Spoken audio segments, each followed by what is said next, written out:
The phone screen glows red. My own encryption tool unlocking my front door. I cycle the smart locks, trapping the intruder inside. Then the drunk slams into me, glass shattering, wine like blood on my shirt.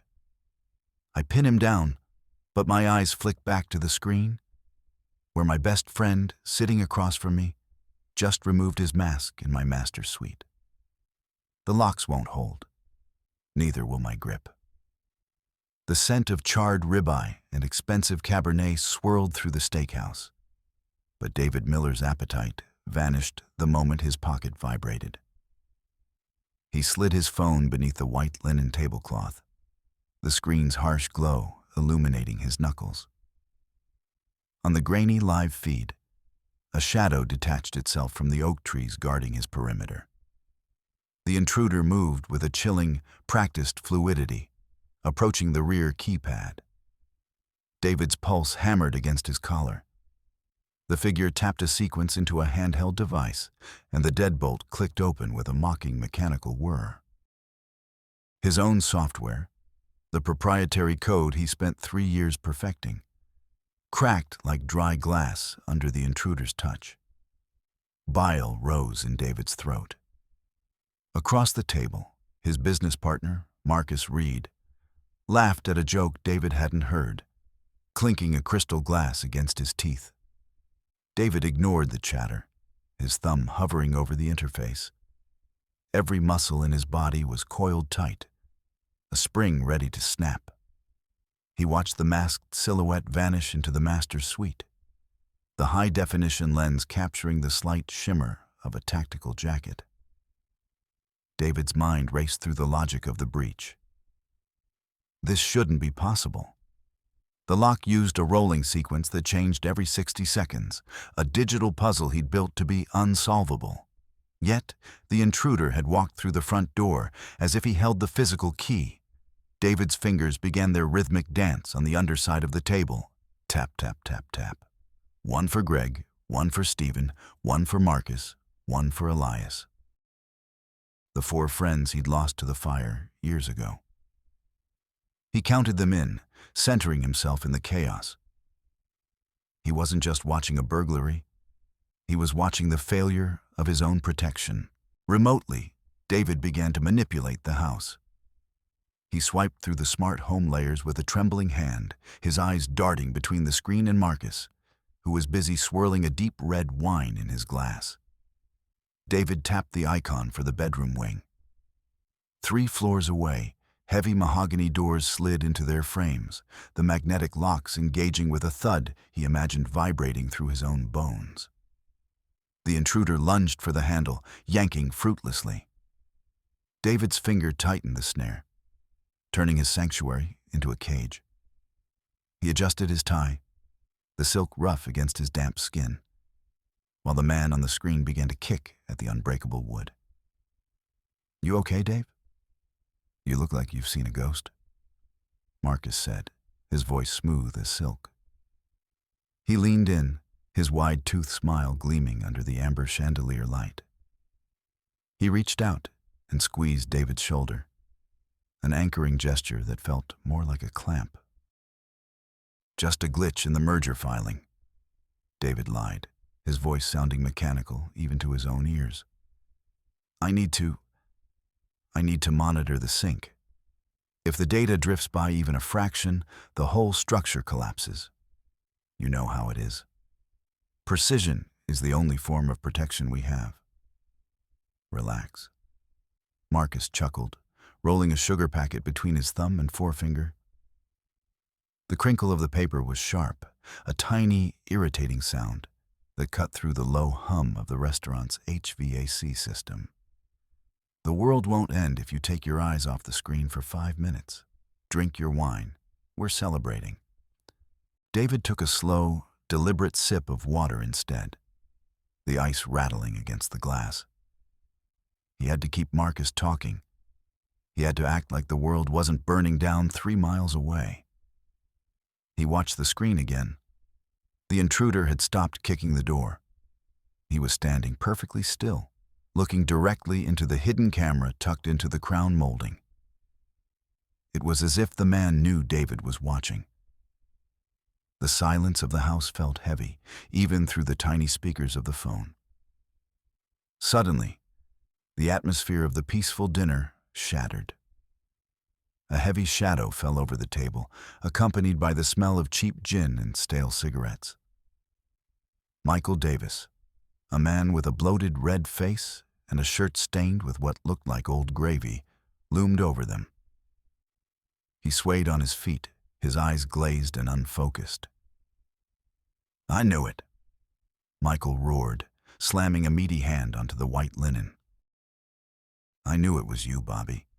You think you can just disappear after the frat house? You owe me, man." David blinked, his internal rhythm broken. "I'm not Bobby. My name is David Miller. You have the wrong table, sir." "Don't sir me, you coward." Michael's voice rose to a shriek, drawing the attention of every diner in the room. He grabbed a heavy crystal wine glass from the neighboring table and swung it in a wild, uncoordinated arc. The glass shattered against the edge of David's table, sending shards of crystal flying like shrapnel. A spray of red wine soaked into David's white shirt, looking like a fresh chest wound. David didn't think. He reacted. The fixer in him took over. He rose from his chair in one fluid motion, dodging a second sluggish swing. He stepped inside the drunk man's reach, his hands moving with the precision of a technician. He grabbed Michael's wrist, twisted it just enough to force a release, and used the man's own momentum to drive him toward the floor. They hit the carpet with a dull thud. David pinned the man's arms behind his back, his knee pressing firmly into the small of Michael's back. "Stop! Just stop!" David hissed, his breath coming in short, sharp bursts. Around them, the restaurant erupted in a chorus of gasps and the clatter of dropped silverware. Michael groaned into the carpet, a pathetic, repetitive, "Sorry, sorry, excuse me, sorry," muffled by the fabric. Security guards in dark suits appeared, lifting the sobbing drunk man away. David stood up, brushing glass from his sleeves, his heart hammering a frantic rhythm against his ribs. He looked down at his phone, which had slid across the table during the scuffle. The screen was still lit, subverted. David's lungs felt tight as he pulled the phone back toward him. He needed to see the intruder. He needed to know if the police he'd silently alerted through the app were close. On the screen, the masked man in the master's suite had given up on the door. He walked toward the center of the room, standing directly beneath the chandelier. David felt a surge of professional pride. He had him. The room was a vault. There was no way out. He had outsmarted the threat with a few taps of his finger. He felt the tension in his shoulders begin to melt, a small, victorious smile tugging at the corner of his mouth. He had controlled the variables. He had won. "Got you," David whispered to the screen. The intruder reached up, his fingers hooking under the hem of the black silk mask. He pulled it back slowly, revealing his face to the camera. David's breath hitched. He squinted at the screen, waiting for the pixels to sharpen. The face that emerged was hauntingly familiar. It was a face he saw every day in the mirror of his own office. It was Marcus Reed. The same wide-toothed grin, the same sharp, predatory eyes. David's world tilted. He looked up from the screen, his eyes darting to the empty chair across from him. Marcus had gone to the restroom just before the drunk man attacked. He looked back at the phone. The man in his house was wiping sweat from his brow, his movements identical to the Marcus he had known for a decade. The relief he'd felt seconds ago turned into a cold, oily dread that pooled in his stomach. If Marcus was at the house, then who had been sitting across from him for the last hour? Who had he been sharing wine with? He realized with a jolt of horror that he had locked the real Marcus, or someone who looked exactly like him, into his own bedroom.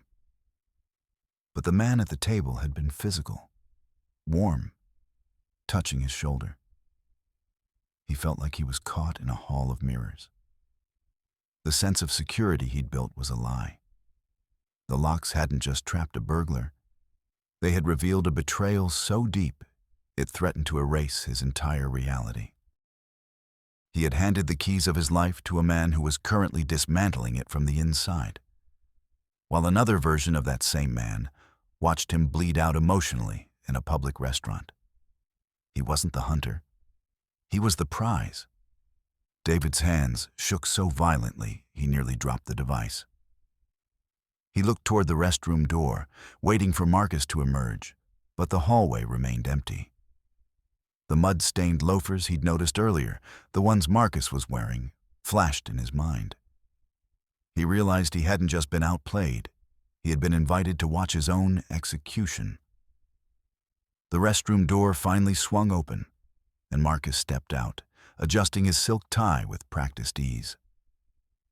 He looked impeccable, not a hair out of place, a stark contrast to the man David had just seen on the security feed. As Marcus approached the table, David's eyes dropped to the floor. There, on the pristine white marble of the walkway, were dark, wet smears. Mud. David's mind performed a frantic audit. The soil in his backyard was a specific blend he'd imported for Sarah's garden, high iron content, dark as coffee grounds, and thick enough to cling to the grooves of a shoe. It was unmistakable. Marcus sat down, his smile as bright and false as the restaurant's lighting. "Everything okay, Dave? You look like you're about to crash," Marcus said, his voice dripping with feigned concern. "The drunk guy. He just rattled me," David said, his voice a ghost of itself. He needed to call Sarah. He needed to hear her voice, to know she wasn't in that house with whatever monster was currently pacing his master's suite. He reached for his phone, but the screen flickered once and went black. A red icon flashed, battery 1%. Then total darkness. "Damn it," David hissed, tapping the glass as if he could command the electrons to return. He was blind. The feed was gone. He was sitting across from a predator with no way to see the strike coming. "Battery dead. Here, use mine," Marcus offered, reaching into his jacket. But instead of a phone, he pulled out a small, silver earpiece and tucked it into his ear. He wasn't looking at David anymore. He was looking past him, toward the entrance. A waiter appeared, carrying a silver tray with a single bottle of wine. "A gift from a donor at the bar, Mr. Miller," the waiter said, his voice flat. He didn't wait for a thank you. He placed the bottle on the table and vanished into the crowd. David looked at the label. It was a vintage from the year his first company burned down. A message. "I need to check on the car," David said, standing up abruptly. "The valet. I think I saw someone near it on the street cam before the phone died." "I'll wait right here," Marcus said, his eyes never leaving David's. "Don't be long. The main course is coming." David hurried toward the front, but a man in a red valet vest intercepted him near the heavy oak doors. "Mr. Miller, your Tesla in the back lot? It was clipped by a delivery truck. You need to sign the insurance waiver before we move it. It's blocking the emergency lane." The air outside was a brutal shock, a freezing Chicago wind that tore through David's thin dress shirt. The alley was a canyon of brick and shadow, smelling of wet cardboard and industrial bleach. The valet led him deeper into the dark, his footsteps silent on the damp pavement. "Where is it?" David asked, his hand instinctively reaching for the laptop bag slung over his shoulder. The bag was heavy, packed with 2 workstations and a brick of a power supply. The valet stopped. He didn't turn around. Instead, He slipped a pair of brass knuckles over his fingers, the metal glinting in the bruised purple light of the street lamp. "Right here, David." The man lunged. He was fast, a professional, but David had spent his life expecting the ceiling to fall. He swung the laptop bag like a flail. The heavy corner of the bag caught the valet in the temple with a sickening thud. The man staggered, his knuckles whistling past David's ear. David didn't wait for a second attack. He drove the bag into the man's stomach, feeling the air leave the valet's lungs in a ragged wheeze. They scuffled in the grime, David's expensive shoes slipping on a patch of ice. He felt a sharp sting as the brass knuckles grazed his cheek, drawing blood that felt hot in the freezing wind. With a grunt of desperation, David used the bag to pin the man against a rusted dumpster. He hammered his fist into the man's throat, a messy, unpracticed blow that did the job. The valet slumped to the ground, gasping for air. David reached into the man's vest and pulled out a burner phone. The screen was live. It showed the master suite of his home, but from a different angle, a camera he hadn't installed. On the screen, the man who looked like Marcus was holding a crowbar, smashing the mahogany door from the inside. A voice crackled through the phone's speaker. "Thomas, stop playing. Just get the safe open. David's handled. Marcus has him at the table. Thomas." The name hit David like a physical blow. Marcus had a brother, a twin, a man David had been told died in a car accident 10 years ago. The death that had supposedly devastated Marcus, the tragedy that had bonded them as friends. It had all been a long-form lie. Marcus wasn't the thief in the house. He was the shepherd, leading the sheep to the slaughter while his dead brother did the dirty work. David staggered back into the restaurant, the warmth of the dining room feeling like a mockery. He wiped the blood from his face with a linen napkin and sat back down across from Marcus. The predator didn't even blink. He just smiled and took a sip of his wine. "The car okay?" Marcus asked. "The car is fine," David said, his voice low and vibrating with a new, cold fury. "But your brother is making a mess of my bedroom, Marcus." Thomas always was the clumsy one, wasn't he? The smile on Marcus's face didn't vanish. It simply sharpened. He leaned across the table, the veneer of the best friend falling away like dead skin. 10 years, David. 10 years of listening to you talk about precision and security. You're so busy locking the doors that you never noticed the house was built on a graveyard. Marcus slid his own phone across the table. The image on the screen made David's heart stop. It was Sarah. She was in a dark room, her hands bound with heavy zip ties, a piece of silver duct tape across her mouth.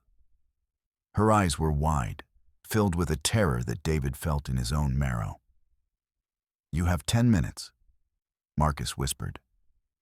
10 minutes to go into your Sentinel app on this phone and release the secondary biometric lock on the safe. If Thomas doesn't have that source code by the time the check arrives, Sarah becomes a permanent part of the landscape." David's fingers hovered over the device. His mind was a whirlwind of calculations. He could see the Sentinel interface, the master control for his entire life. He looked at the timer on the screen. 9 minutes, 52 seconds. "Why?" David asked, his voice cracking. "I gave you everything. I made you a partner." "You made me a shadow," Marcus spat. "You treated me like a bug in your perfect system, something to be managed." "Well, the bug just ate the kernel, David. Now, open the safe." David looked at the phone, then at the burner phone he'd taken from the valet, hidden beneath his napkin. He saw a way, a desperate, narrow path. He didn't open the safe. Instead, he navigated to the environmental controls. He saw the icon for the fire suppression system, the halon burst he'd installed after the fire that killed his friends. It was designed to choke out a fire in seconds by displacing all the oxygen in the room. He tapped the command. On the burner phone's hidden screen, David watched as the master suite suddenly filled with a thick, white chemical fog. Thomas, caught mid-swing with his crowbar, began to cough violently. He lunged for the window, but the emergency shutters David had triggered earlier held firm.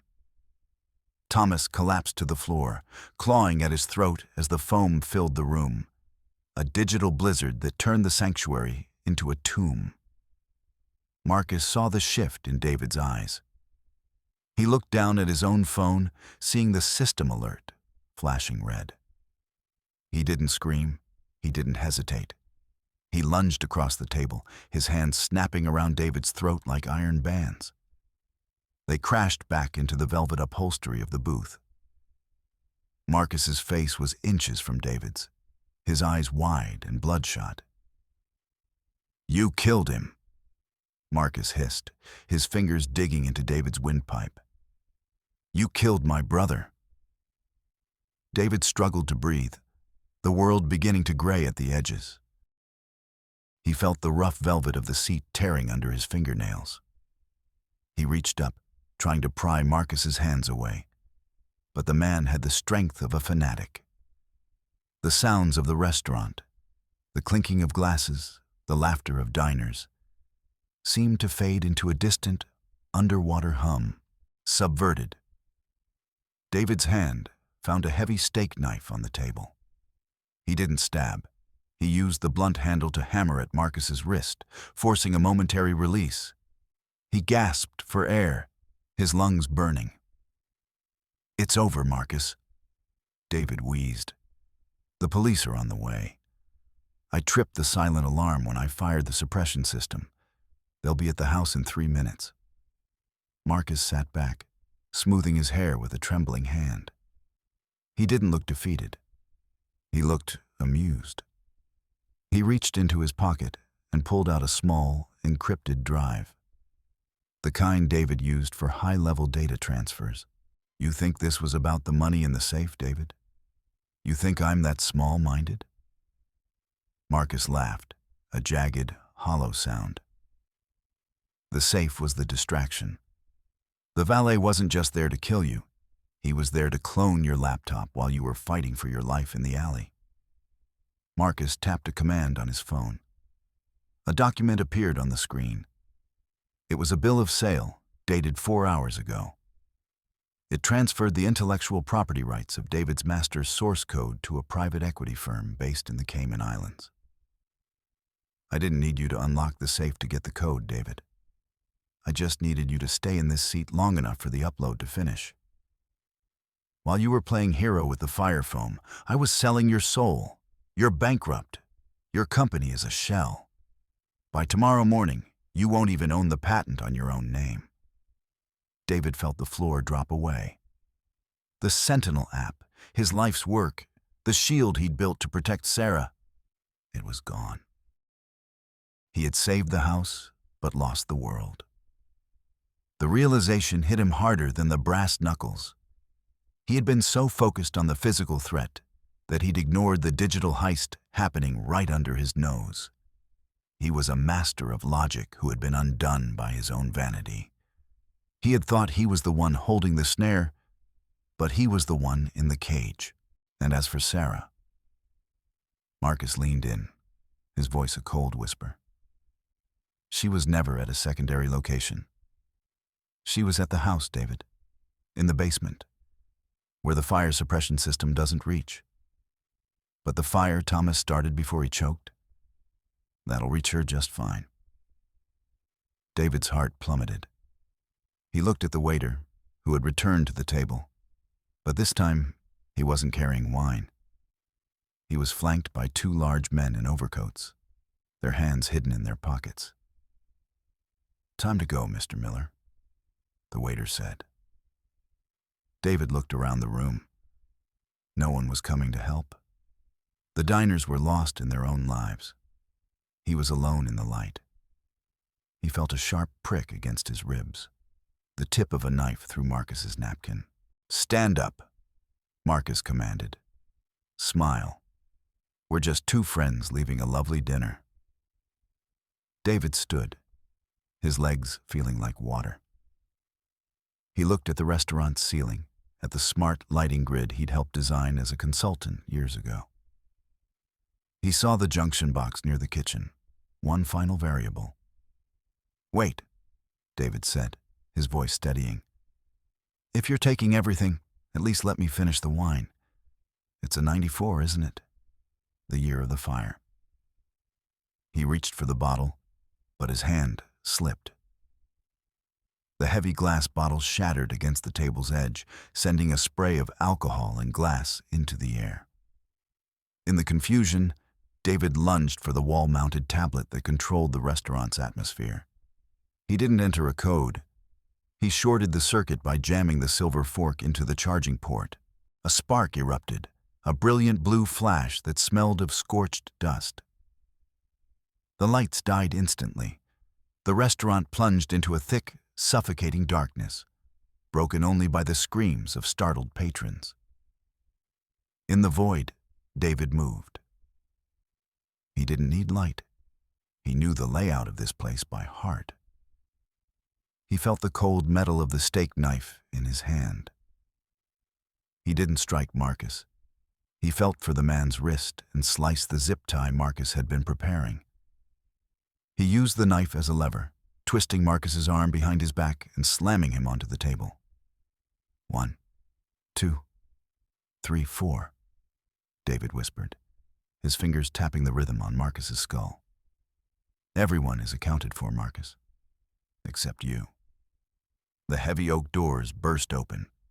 The Chicago police, alerted by the silent distress signal David had embedded in the power surge, swarmed the room with high-powered flashlights. The beams cut through the darkness like white swords. "Drop the weapon," a voice boomed. David let go of Marcus and raised his hands. He was covered in wine, blood, and soot. But for the first time in 20 years, he didn't feel the need to check the locks. An hour later, David sat on the bumper of an ambulance, a shock blanket wrapped around his shoulders. The Chicago night was cold, but the air felt clean. He watched as Marcus and his associates were loaded into separate vans, their faces pale under the flickering blue and red lights. "David," he turned to see Sarah running toward him. She was disheveled, her clothes stained with soot, but she was alive. She threw her arms around him, her scent of lavender and smoke grounding him in reality. "I saw them, David," she sobbed into his chest. "I saw the guy in the alley on the street cam. I got out through the garden gate before the fire spread. I called the precinct. I thought they'd kill you." David held her tight, his calloused hands shaking. "I'm sorry, Sarah. I thought I could secure the world. I thought if I built the walls high enough, nothing could get in. You're not a machine, David," she whispered, pulling back to look him in the eye. "You're just a man. And I don't need a fortress. I just need you." David looked at his phone. The screen cracked and dead. He realized then that Marcus's victory was as hollow as his friendship. The source code Marcus had sold was a honeypot, a decoy version David kept on his laptop for exactly this scenario. It was filled with dormant viruses that would dismantle any system that tried to run it. Marcus hadn't sold the company. He'd sold a digital bomb to the very people he'd tried to impress. David reached into his pocket and pulled out his keys. He looked at them for a long moment, then tossed them into the sewer grate at his feet. He didn't need to count the steps anymore. He didn't need to audit the air. He took Sarah's hand, the warmth of her skin more real than any code, and walked away from the lights, leaving the wreckage of his perfect system behind in the dark.